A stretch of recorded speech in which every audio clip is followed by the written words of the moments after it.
Hello my dear students, मैं हूं मीनू श्रीवास्तव और आज हम डिस्कस करेंगे यूनिट 4 के अलीज़ा टॉपिक के बारे में। यूनिट 3 भी हमारी चल रही है, यूनिट 4 भी मैंने साइमल्टेनियसली शुरू कर दिए ताकि आपको सिलेबस होने में कोई दिक्कत ना हो। ठीक है, तो आइए हम बात करते हैं अलीज़ा जो इम्यूनोब्लॉटिंग टेक्निक्स है उसमें जो फर्स्ट टेक्निक है दैट इज़ द अलीज़ा। ठीक है, अलीज़ा का फुल नेम अगर हम बात करें तो ये होता है एंजाइम लिंक्ड इम्यूनोसॉर्बेंट असे। मैं इसकी फुल फॉर्म यहां लिखती हूं, एंजाइम लिंक्ड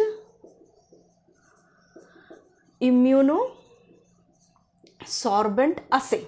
ठीक है, तो यहां पर ये जो टेक्निक है अलीज़ा टेक्निक, ये इम्यूनोसॉर्बेंट असे है। अब इम्यूनो मतलब क्या है?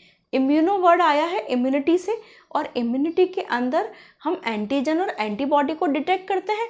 ठीक है, अब यहाँ पर जो सॉर्बेंट असे है, असे मतलब कि एनालाइज करना और उसको डिटेक्ट करना, मेजर करना।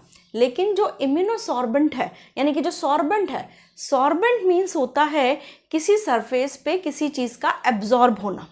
ठीक है, तो यहाँ पर जो है हमारा एंजाइम लिंक्ड इम्यूनोसॉर्बेंट असे एक तरीके की इम्यूनोब्लॉटिंग टेक्निक है या एक तरीके का इम्यूनोसॉर्बेंट असे है। इम्यूनोब्लॉटिंग टेक्निक, इस वर्ड का मतलब भी मैं आपको बता देती हूँ। ब्लॉटिंग मीन्स होता है ब्लॉट बना है मेम्ब्रेन से।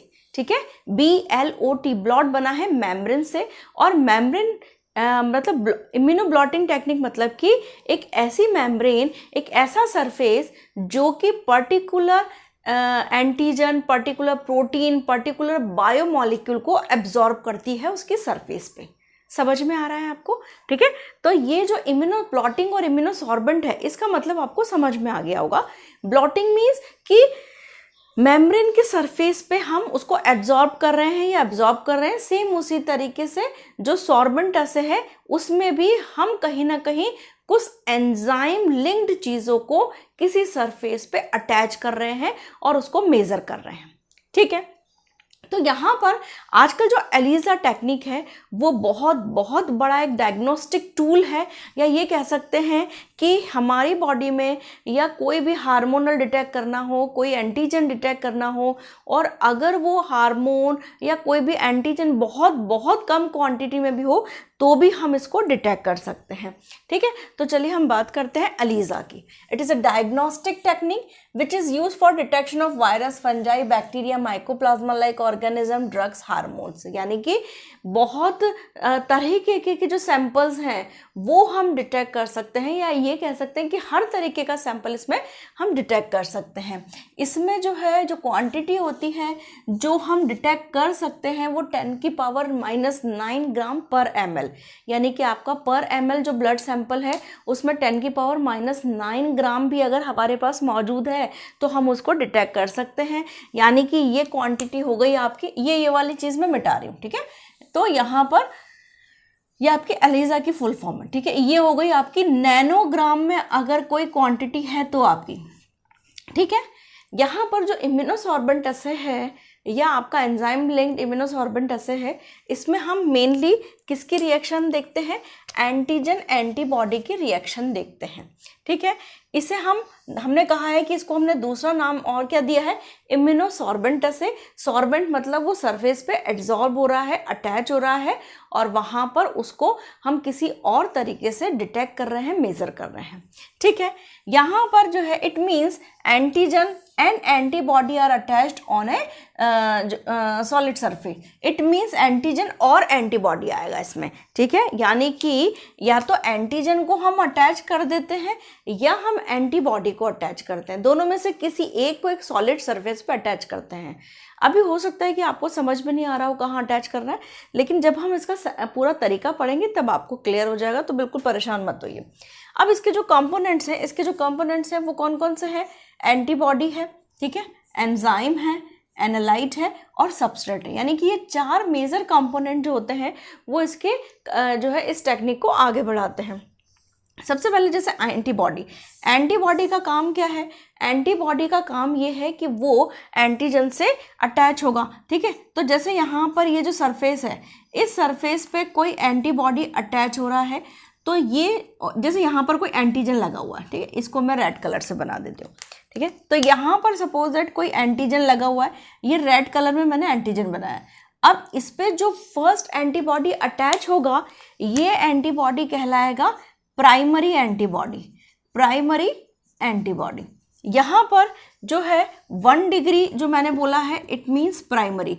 अगर आपने 11th 12th क्लास में केमिस्ट्री पढ़ा है तो वहाँ पर याद करिए कि primary carbon, secondary carbon, tertiary carbon, quaternary carbon को 1 डिग्री, 2 डिग्री, 3 डिग्री, 4 डिग्री आप बताते थे, ठीक है। तो ये आपके प्राइमरी एंटीबॉडी हो गए। अब प्राइमरी एंटीबॉडी के ऊपर एक और अगर आपने एंटीबॉडी अटैच करा दिया रिएक्शन के थ्रू, तो ये आपका ये वाला एंटीबॉडी क्या कहलाएगा? Secondary antibody. समझ में आ रही है बात, ठीक है। तो यहाँ पर आपको कौन कौन सी एंटीबॉडीज लगती हैं? Primary antibodies and secondary antibodies, ठीक है, primary antibodies and secondary antibodies, ठीक। अब यहाँ पर सेकंड जो है तो एंटीबॉडी समझ में आ गया। एंटीबॉडी किससे बाइंड होगी? एंटीजन से। और ये 2 टाइप की होती है, प्राइमरी और सेकेंडरी। प्राइमरी एंटीबॉडी सबसे पहले एंटीजन से अटैच होगी और सेकेंडरी एंटीबॉडीज प्राइमरी एंटीबॉडी के ऊपर अटैच होगी। Now come to the enzyme. यहाँ पर देखिए एंजाइम लिंक्ड इम्यूनोसॉर्बेंट से है, तो यानी कि जो एंटीबॉडीज हैं उसको हम जब एंटीजन से रिएक्ट करेंगे तो यहाँ पर हो सकता है कि जब हमें इस प्राइमरी एंटीबॉडी के साथ कुछ एंजाइम लिंक्ड करना पड़े और ये एंजाइम क्या करेगा? एंटीबॉडी से अटैच रहेगा, ठीक है। अभी क्या करेगा बताती हूँ मैं आपको, ठीक है। तो एंजाइम जो है, एंजाइम क्या करेगा? एंजाइम अलग अलग तरीके के इसमें यूज़ करते हैं, जैसे यहाँ पर हॉर्स रेडिश पेरोक्सिडेज, एल्कलाइन फॉस्फेटेज, लैक्टोपेरोक्सिडेज और बीटा गैलेक्टोसाइडेज, ठीक है। हॉर्स रेडिश पेरोक्सिडेज, लैक्टोपेरोक्सिडेज और बीटा गैलेक्टोसाइडेज, ठीक है। तो यहाँ पर जो है उस एंजाइम को हम पर्टिकुलर एंटीबॉडीज के साथ अटैच कर देते हैं और यहाँ पर अब हमें रिएक्शन देखनी है, यानी फ़ायदा क्या हुआ उस एंजाइम को एंटीबॉडी से अटैच करने का, वो हमें देखना है। तो चलिए हम देखते हैं। अब हमारे पास भाई हमने ये सारा सेटलमेंट बिठा दिया कि हमारे पास जो है इसमें एंटीबॉडी होना चाहिए, एंजाइम होना चाहिए, एनालाइट। भाई हमारे पास एनालाइट भी तो होना चाहिए। हम किसको डिटेक्ट करेंगे? हमारे पास कोई सैंपल होना चाहिए, either urine sample, either blood sample, serum sample, जो भी सैंपल हमें डिटेक्ट करना है वो सैंपल हमारे पास होना चाहिए। उस सैंपल में या तो हम एंटीजन डिटेक्ट करेंगे या एंटीबॉडीज डिटेक्ट करेंगे या पर्टिकुलर प्रोटीन डिटेक्ट करेंगे, ठीक है। उसके बाद आता है हमारा सबस्ट्रेट। सबस्ट्रेट जो होता है, एक मिनट, तो फर्स्ट हो गया एंटीबॉडीज, ये एंजाइम, ये एनालाइट और उसके बाद है हमारा सबस्ट्रेट। सबस्ट्रेट जो होता है वो यहाँ पर, ठीक है। तो यहाँ पर देखिए सबसे पहले हम क्या करेंगे, ये हमारे पास एनालाइट, सबस्ट्रेट हम क्या करेंगे कि जब हम इस एंटीबॉडी को एंजाइम लिंक्ड कर देंगे और जब हम कोई सबस्ट्रेट डालेंगे, मैं इसको दूसरे पेन से बनाने की कोशिश करती हूँ, तो वो अगर पेन मिल जाए तो, चलिए अभी मिल नहीं रहा, ठीक है। तो यहाँ पर जब मैं जो वो सबस्ट्रेट डालती हूँ तो वो सबस्ट्रेट क्या करेगा कि इस एंजाइम के साथ, सबस्ट्रेट एंजाइम के साथ लिंक्ड होके एक कलर रिएक्शन देगा, कलर रिएक्शन देगा, यानी कि ये जो सबस्ट्रेट है इस एंजाइम के साथ रिएक्ट करके कलर रिएक्शन देगा, ठीक है। तो ये जो सबस्ट्रेट होते हैं ये क्रोमोजेनिक सबस्ट्रेट होते हैं। क्रोमोजेनिक मतलब कि कलर रिएक्शन देंगे और हर एंजाइम के लिए जो सबस्ट्रेट होता है वो अलग होता है। ऐसा नहीं है कि आप कोई भी सबस्ट्रेट किसी भी एंजाइम के साथ डाल दें। हमने यहाँ पर एंजाइम्स के नाम दिए हैं, जैसे हॉर्स रेडिश पेरोक्सिडेज है, एल्कलाइन फॉस्फेटेज है। तो यहाँ पर जो सबस्ट्रेट है वो जो सबस्ट्रेट है दैट इज टेट्रा, जैसे हॉर्स रेडिश परऑक्सीडेज के लिए जो सबस्ट्रेट है वो टेट्रा मिथाइल बेंजीडीन, जिसे हम TMB भी बोलते हैं, ऑर्थोफिनाइल डायमीन और हाइड्रोक्लोराइड, ये तीन जो है सबस्ट्रेट HRP के लिए लगते हैं। एल्कलाइन फॉस्फेटेज के लिए पैरा नाइट्रोफिनॉइल फॉस्फेट ये लगता है। बीटा गैलेक्टोसाइडेज के लिए, यहाँ पर जो बीटा गैलेक्टोसाइडेज है इसके लिए ऑर्थोनाइट्रोफिनाइल लगता है, ठीक है। तो यहाँ पर जो है हमारे पास जो सबस्ट्रेट है वो सबस्ट्रेट प्रॉपर एंटीबॉडी से, जिसके अंदर एंजाइम लिंक्ड है, उसके साथ रिएक्ट करके हमें कलर रिएक्शन देता है। जो हमारे पास जो अलीज़ा है कि उसका एक बेसिक जो है इंट्रोडक्शन है। अलीज़ा बेसिकली करीबन आप अगर हम देखें तो बहुत तरह की होती है, ठीक है। उसमें से हम कुछ बेसिक जो है, जैसे बेसिक टाइप से उनकी स्टडी करेंगे। तो यहाँ पर मैं आपको लिख देती हूँ अलीज़ा के टाइप। अलीज़ा के टाइप कौन कौन से हैं? डायरेक्ट अलीज़ा है, इनडायरेक्ट अलीज़ा है, ठीक है, सैंडविच अलीज़ा है, ठीक। उसके बाद direct Aliza, indirect Aliza, sandwich Aliza और डायरेक्ट इनडायरेक्ट अलीज़ा और कॉम्पिटिटिव, है ना, हाँ कॉम्पिटिटिव, ये सारे। अब यहाँ पर जो बहुत तरीके अलीज़ा हैं उसमें से हम डायरेक्ट और इनडायरेक्ट की स्टडी करेंगे, क्योंकि इतना सारा स्टडी आपके सिलेबस में नहीं है, तो हम डायरेक्ट और इनडायरेक्ट अलीज़ा को पढ़ेंगे, ठीक है। देखिए सबसे पहले यहाँ अब मैं इसको रब कर देती हूँ, ठीक है। तो यहाँ पर जो अलीज़ा है वो अलीज़ा, सबसे पहले मैं बात कर रही हूँ डायरेक्ट अलीज़ा की। डायरेक्ट अलीज़ा जो होता है वो सिंपलेस्ट फॉर्मेट है, ठीक है, यानी अलीज़ा का सिंपलेस्ट फॉर्मेट है। It is use to detect the antigen present in a test sample. Test sample क्या है? हमारा एनालाइट है, ठीक है। एनालाइट कुछ भी हो सकता है, हमने कहा है, कोई ब्लड हो सकता है, आपका कोई सीरम हो सकता है, कोई आपका जो है यूरिन सैंपल हो सकता है, वो सारा आपका हो सकता है। एक और चीज़ जो अलीज़ा टेक्निक है उसके अंदर 96 वेल कंटेनिंग माइक्रो टाइटर वेल जो होती है वो प्लेट हम यूज़ करते हैं। ये बिल्कुल ऐसी चीज़ होती है, अगर आपने आइस ट्रे देखी होगी, बर्फ़ जमाने की जो ट्रे होती है उसमें छोटे छोटे छेद बने होते हैं, ठीक है।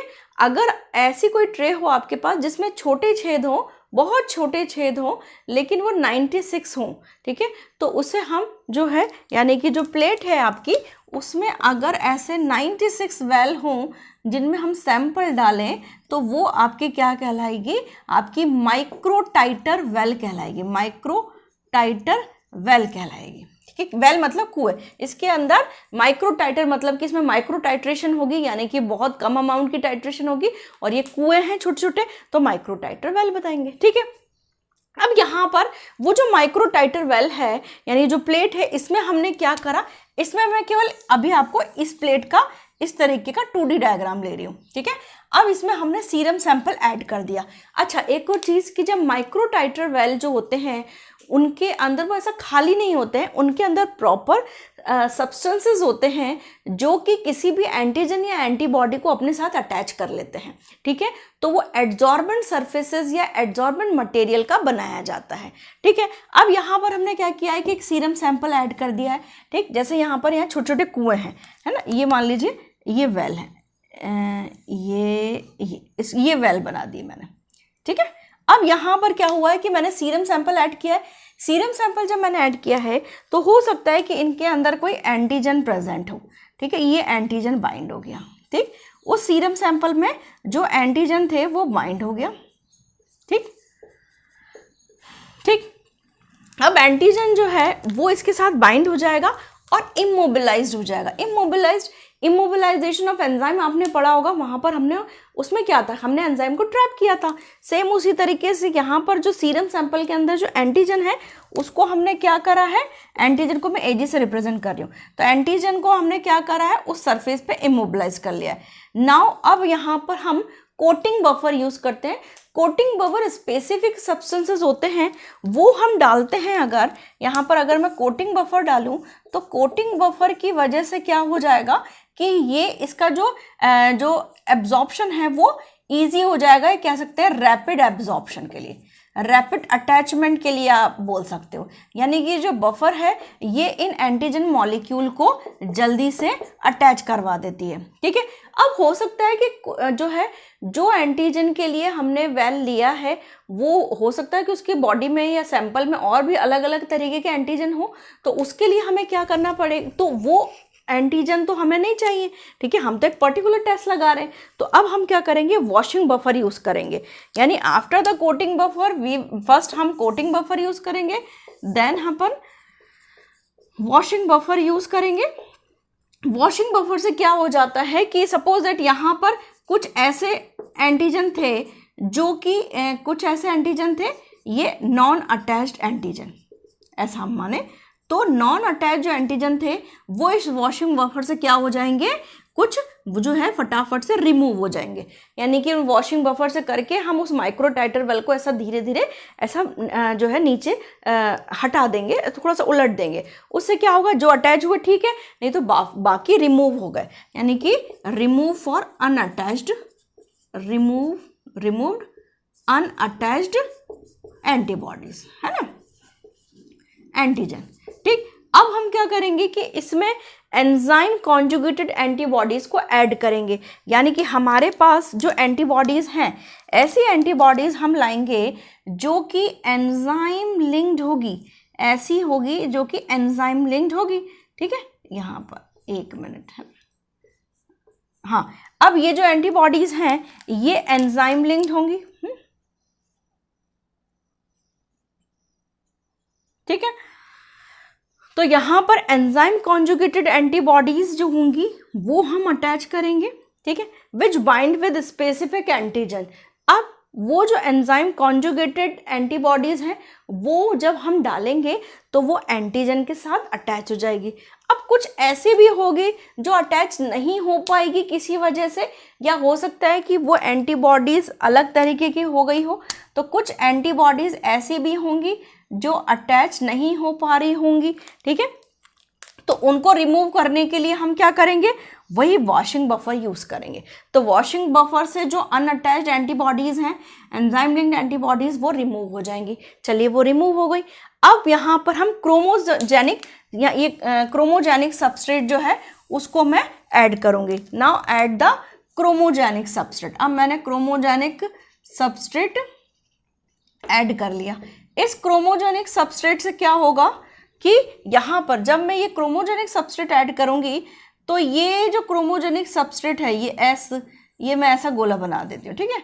ये जो क्रोमोजेनिक सबस्ट्रेट होगा ये यहाँ पर जब इस एंजाइम से अटैच होगा, देन क्या होगा, it will produce a colour reaction, it will produce a colour reaction, ठीक है। तो यहां पर क्या होगा, add chromogenic substrate, if colour then result is positive. समझ में आ रहा है। तो जो डायरेक्ट एलिजा है इसमें हमने क्या किया है, सीधे हमने माइक्रोटाइटर वेल में सबसे पहले हमारे पास जो भी सैंपल है वो हमने डाला है। सैंपल से जो भी एंटीजन है वो अटैच हो जाएंगे और यहाँ पर उसके बाद उसमें coating buffer plus washing buffer add करेंगे ताकि कोटिंग बफर उसको अटैचमेंट में हेल्प करेगा, वॉशिंग बफर जो होगा वो जो अनअटैच्ड चीज़ें उनको हटा देगा। उसके बाद एंजाइम कॉन्जुगेटेड एंटीबॉडीज़ को ऐड करेंगे। नाउ अगेन हम वॉशिंग बफर यूज़ करेंगे। फिर उसके बाद यहाँ पर क्रोमोजेनिक सबस्ट्रेट ऐड करेंगे। क्रोमोजेनिक सबस्ट्रेट जो होगा उस एंजाइम के अकॉर्डिंग ही होगा, ये ध्यान रखिएगा, ठीक है। और अगर कलर रिएक्शन आती है तो यहाँ पर क्या हो गया है कि इसका मतलब जो सीरम सैंपल या ब्लड सैंपल या यूरिन सैंपल जो आपको दिया गया है उस पर्टिकुलर सैंपल में वो एंटीजन मौजूद है जिसको आप डिटेक्ट करना चाह रहे हैं, यानी कि वो पर्सन उस डिजीज से या उस वायरस से या बैक्टीरिया से इन्फेक्टेड है, ठीक है। ये हमारा क्या हो गया, डायरेक्ट एलिजा। अब हम बात कर लेते हैं इनडायरेक्ट एलिजा की। चलिए अब हम बात कर लेते हैं इनडायरेक्ट एलिजा की। डायरेक्ट एलिजा हमने अभी समझ लिया पूरा, अब हम इनडायरेक्ट एलिजा को समझने की कोशिश करते हैं। इनडायरेक्ट एलिजा के अंदर सबसे पहली बात कि हम दो तरीके की एंटीबॉडीज़ यूज़ करते हैं। प्राइमरी और सेकेंडरी। जब हमने इंट्रोडक्टरी पार्ट पढ़ा था तब हमने बताया था कि प्राइमरी एंटीबॉडी है, और मतलब कि एलिजा टेक्निक में दो तरीके के एंटीबॉडीज़ कई बार काम में ली जाती हैं, प्राइमरी और सेकेंडरी। प्राइमरी एंटीबॉडीज़ वो होती हैं जो सीधे एंटीजन से अटैच हो, और सेकेंडरी एंटीबॉडीज़ वो होती हैं जो प्राइमरी से अटैच हो। ठीक है ना। यहाँ पर हम जो इनडायरेक्ट एलिजा है उसमें हमने कहा है कि हम दो तरीके की प्राइमरी 1 डिग्री और 2 डिग्री से समझ लीजिएगा, ये प्राइमरी है और ये सेकेंडरी है। एग्जाम में आप कॉपी में प्राइमरी इंग्लिश में ही लिखिएगा, ठीक है। ये मैंने सिर्फ शॉर्टकट अपनाया है, ठीक है, आप प्रॉपरली लिखिएगा। ठीक, यहाँ पर जो है प्राइमरी और सेकेंडरी एंटीबॉडीज़ को हम यहाँ पर यूज़ करते हैं। सबसे पहले हम ये कहना चाहते हैं कि सपोज दैट कि आपके पास कोई ब्लड सैंपल आया है और उसमें आप कुछ स्पेसिफिक एंटीजन डिटेक्ट करना चाहते हैं। सपोज दैट कि आप टाइफाइड का टेस्ट लगाना चाहते हैं उसमें, कि भाई पेशेंट को फीवर आ रहा है, डॉक्टर ने बोला है कि टाइफाइड का टेस्ट लगाइए इसमें। तो यहाँ पर जो टाइफाइड, जो साल्मोनेला टाइफी जो बैक्टीरिया है उसका एंटीजन, ठीक है, यानी उसका जो भी एंटीजन होता है, प्रोटीन पार्ट होता है जो कि हमारी बॉडी में टाइफाइड प्रोड्यूस कर सकता है, वो लैब में पहले से तैयार रहती हैं।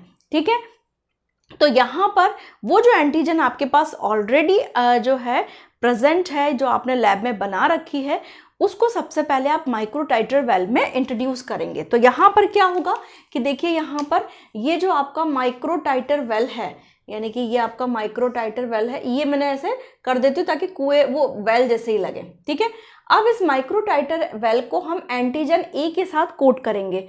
एंटीजन ए क्या होता है? एंटीजन ए जो है वो आपके लैब में बना हुआ है to detect the anti a antibodies. यानी कि यहाँ पर मैंने एक एग्जाम्पल लिया है, फॉर एग्जाम्पल लिया है, ये ध्यान रखिएगा। हर केस में ए एंटीजन ही डिटेक्ट हो ऐसा नहीं है, हमने सपोज माना है। ठीक है, अब यहाँ पर जो एंटीजन है, सॉरी जो एंटीजन ए है वो आपने यहाँ पर जो है यहाँ डाल दिए। ठीक है, सैंपल में डाल दिए, ये आपने, मैंने ग्रीन कलर का बना दिया, ये सैंपल में मैंने डाल दिए। ठीक है, अब कुछ ऐसे भी होंगे जो दूसरे तरीके के एंटीजन्स होंगे। ठीक है, अच्छा सबसे पहले तो मैं इसको कोट अच्छे से हो जाए तो कौन सा बफर यूज करूंगी? कोटिंग बफर यूज करूंगी ताकि ये प्रॉपरली अटैच हो जाए। चलिए कोटिंग बफर मैंने यूज कर लिया। नाउ अब मैं वॉशिंग बफर यूज करूंगी कि भाई जो है, जो कि यहाँ पर ऐसी भी एंटीबॉडीज होंगी जो अनडिटेक्टेड होंगी, अनअटैच्ड होंगी, एंटीजन होंगे, उनको मैं वॉशिंग बफर से जो है वॉश आउट कर लूंगी। नाउ यहाँ पर अब हम जो है सीरम सैंपल, जो आपके पास सीरम सैंपल आया है लैब में, सपोज दैट उसके अंदर एंटी ए एंटीबॉडीज हैं। सपोज दैट हो सकता है नहीं भी हो, नहीं होंगी तो कलर रिएक्शन नेगेटिव आएगी। पहले मैं सोच रही हूँ, पहले मैं आपको ये बता देती हूँ कि अगर हो तो, ठीक है, तो यहाँ पर क्या हुआ कि आपके पास जो सीरम सैंपल आया है, अगर उसके अंदर इस ए एंटीजन के अटैच होने वाली एंटी ए एंटीबॉडीज हैं तो फटाफट से क्या हो जाएगा कि यहाँ पर वो जो एंटीबॉडीज हैं वो इससे अटैच हो जाएंगी, वो इससे अटैच हो जाएंगी। ठीक है, ठीक, अब यहाँ पर एंटी ए एंटीबॉडीज अटैच हो गई प्राइमरी से। ठीक, वही कुछ ऐसी एंटीबॉडीज होंगी, यानी कि दूसरी तरीके की एंटीबॉडीज भी होंगी। हो सकता है पेशेंट को कोई दूसरा इन्फेक्शन हो। ठीक, आप तो केवल एक अजम्पशन ही कर रहे हैं वहां पे, तो वहां पर क्या हो जाएगा कि वहां पर जो दूसरी एंटीबॉडीज हैं उनको रिमूव करने के लिए मैंने क्या यूज कर लिया? Washing buffer. तो मैंने वॉशिंग बफर से इसको हटा दिया मैंने। अब मैं यहाँ पर क्या करूंगी कि यहाँ पर एंजाइम लिंक्ड सेकेंडरी एंटीबॉडीज को जो है डालूंगी। ठीक, तो यहाँ पर जो एंजाइम लिंक्ड एंटीबॉडीज हैं जो मैंने इस कलर से मैं बनाऊंगी, और इसमें जो एंजाइम है वो मैं ऐसे बनाऊंगी। ठीक है, तो यहाँ पर मैंने, और ये जो सेकेंडरी एंटीबॉडीज हैं ये भी लैब में ही तैयार की जाती हैं। ठीक है, तो जो सेकेंडरी एंटीबॉडीज हैं वो जब मैं इसके अंदर डालूंगी तो वो इसके साथ अटैच होगी अटैच, ये इसके साथ अटैच हो गई। ठीक, और यहाँ पर जो है उसके साथ क्या अटैच्ड है? उसके साथ एंजाइम अटैच्ड है। ठीक, ये मैंने ये गोला बना दिया ताकि भाई मैंने इसको किससे रिप्रेजेंट किया? एंजाइम से। ठीक है, एंजाइम को गोले से रिप्रेजेंट कर दिया। ठीक है, अब यहाँ पर क्या कर दिया है कि जो सेकेंडरी एंटीबॉडीज है वो बाइंड हो गई। ठीक है, अब उसके बाद भी वॉशिंग बफर यूज करेंगे, वो स्टेप मैंने यहाँ नहीं लिखी है।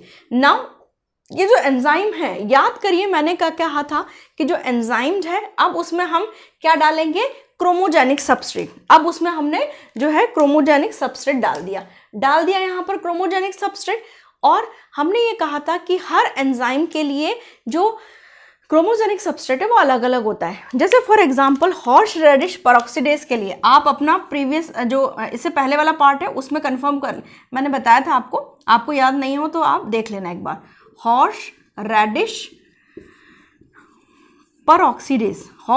पेरोक्सीडेज के लिए ये जो सबस्ट्रेट है, क्रोमोजेनिक सबस्ट्रेट है, वो हमने टीएमबी बताया था, टेट्रा मिथाइल बेंजीडीन, टीएमबी था।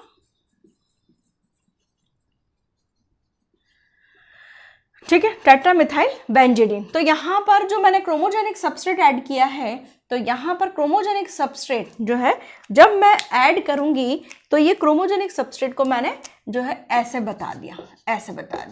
ठीक है, अब जब ये क्रोमोजेनिक सबस्ट्रेट इससे बाइंड होगा देन इस एंजाइम के साथ मैंने ये वाला क्रोमोजेनिक सबस्ट्रेट ऐड कर दिया। ठीक है, इसको मैं दूसरे कलर से बता देती हूँ, रेड कलर से ना। ये क्रोमोजेनिक सबस्ट्रेट इसके साथ बाइंड हो गया और जैसे ये क्रोमोजेनिक सबस्ट्रेट इसके साथ बाइंड हुआ है तो क्या होगा, अगर सेकेंडरी, भाई सब कुछ चल रहा है, आपको थोड़ी वहां समझ में आ रहा है कि सेकेंडरी एंटीबॉडीज अटैच हो गई हैं, वहां कोई ऐसा उभार थोड़ी दिखता है इस तरीके का, वो तो हम आपको डायग्राम में बताते हैं। ठीक है, अब जैसे ही मैंने क्रोमोजेनिक सबस्ट्रेट डाला और अगर कलर रिएक्शन आ गई तो इसका मतलब क्या होगा कि कलर रिएक्शन आ गई है, तो अब यहाँ पर इसका मतलब ये है कि आपके पास जो सैंपल आया था उसमें ए एंटीजन मौजूद थे।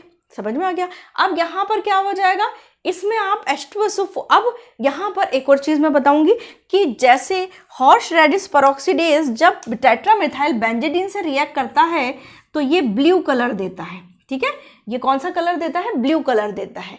लेकिन यहाँ पर हम क्या कर रहे हैं, अब यहाँ पर जो कलर रिएक्शन है, जैसे हमें कलर रिएक्शन आ गया, अब इस कलर की जो इंटेंसिटी है वो हमें ये बताएगी कि सीरम सैंपल के अंदर कितना अमाउंट में जो है पर सीरम सैंपल कितना अमाउंट में जो है एंटीबॉडीज मौजूद हैं। ठीक है, एंटीजन मौजूद है। ठीक है, तो यहाँ पर क्या होगा, एंटीबॉडीज मौजूद है। ठीक है, तो यहाँ पर ये करेंगे हम इंटेंसिटी ऑफ कलर जैसे मतलब कोई लाइट ब्लू होगा, कोई डार्क ब्लू होगा, कोई बहुत ज्यादा डार्क ब्लू होगा, तो वो जो कलर इंटेंसिटी है वो हमको बताएगी कि कितना antibodies present, concentration of antibodies, ऐसा लिखिए इसको, concentration of antibodies present in serum sample. ये ध्यान रखिएगा। ठीक है, तो जो यहाँ पर कलर इंटेंसिटी है वो हमें सीरम सैंपल में बताएगी, लेकिन अब उस कलर इंटेंसिटी को हम अपने आंखों से जज नहीं कर सकते, यानी कि भाई इतना है तो इतना होगा, तो उसके लिए हमें स्पेक्ट्रोफोटोमीटर की मदद लेनी पड़ती है। अब हम क्या करते हैं कि जब कलर रिएक्शन कंप्लीट हो जाती है तो यहाँ पर हम उसमें सल्फ्यूरिक एसिड या फॉस्फोरिक एसिड ऐड करते हैं। इसे मैंने स्टेप लिखी है, add sulphuric acid and phosphoric acid, जिससे क्या हो जाएगा, to stop the colour reaction, to stop the colour reaction, है ना। ये कलर रिएक्शन कंप्लीट हो गई। ये कलर रिएक्शन कंप्लीट जैसे ही हो जाती है, now go for the spectrophotometer. अब हमको कहाँ जाना है कि जो है एंड ये कौन सा, अच्छा सॉरी एक और चीज और कि अब ये क्या करेगा, and produce yellow colour, and produce yellow colour. ठीक है, यानी कि जब हम सल्फ्यूरिक एसिड डालेंगे या फॉस्फोरिक एसिड डालेंगे वो ब्लू कलर किस में कन्वर्ट हो जाता है, येलो कलर में। And go for the spectrophotometer, spectrophotometer, और स्पेक्ट्रोफोटोमीटर से हम क्या कर सकते हैं, इसका यही जो है आपकी एंटीबॉडीज की रिएक्शन को पता लगा सकते हैं। देखिए, हो सकता है आपको थोड़ा सा कंफ्यूजन हो गया हो, मैं दोबारा एक बार इसको समराइज करती हूँ कि पहले हमारे पास सपोज दैट जो है हम ये antibodies suppose that blood serum या जो भी सैंपल उसमें डिटेक्ट करना चाहते हैं, तो हमने माइक्रोटाइटर वेल में ऑलरेडी जो हमारे पास लैब में एंटीजन ए जो है उससे कोट कर दिया। फिर कोटिंग और वॉशिंग बफर यूज कर दिया, फिर सीरम सैंपल ऐड कर दिया, जिससे जो एंटीबॉडीज हैं वो अटैच हो गई। ना वॉशिंग बफर और उसके बाद सेकेंडरी एंटीबॉडीज जो कि एंजाइम लिंक्ड है उसको हमने इसके साथ अटैच कर दिया है। नाउ क्रोमोजेनिक सबस्ट्रेट ऐड किया है और क्रोमोजेनिक सबस्ट्रेट में अगर कलर रिएक्शन आई है तो रिजल्ट हमारा पॉजिटिव है। यहाँ की कलर रिएक्शन की जो इंटेंसिटी है वो हमें एंटीबॉडीज की प्रेजेंस को शो करेगी कि कितनी परसेंट एंटीबॉडी है, ठीक है। लेकिन यहाँ पर जो है इसमें अभी हम एक और चीज करते हैं कि एसिड को इंट्रोड्यूस कराते हैं और एसिड अब रिएक्शन को कंप्लीट कर देता है और फाइनली उसको स्टॉप कर देता है। नाउ ये एसिड उस हिसाब से जो है अब ब्लू कलर को किस में कन्वर्ट करता है, येलो कलर में, और येलो कलर की इंटेंसिटी भी उसी तरीके से होगी भाई। अगर डार्क ब्लू है तो डार्क येलो होगा, अगर लाइट ब्लू है तो लाइट येलो होगा, ठीक है।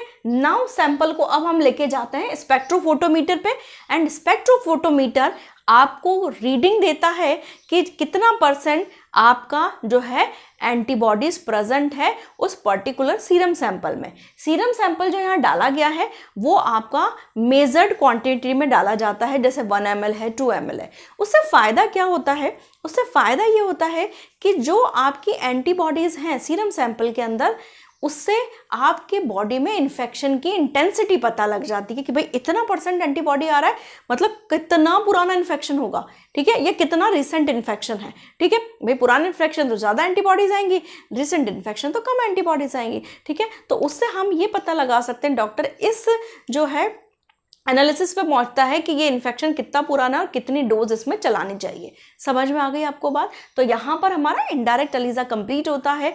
आई होप आपको अलीजा वाला टॉपिक समझ में आया होगा।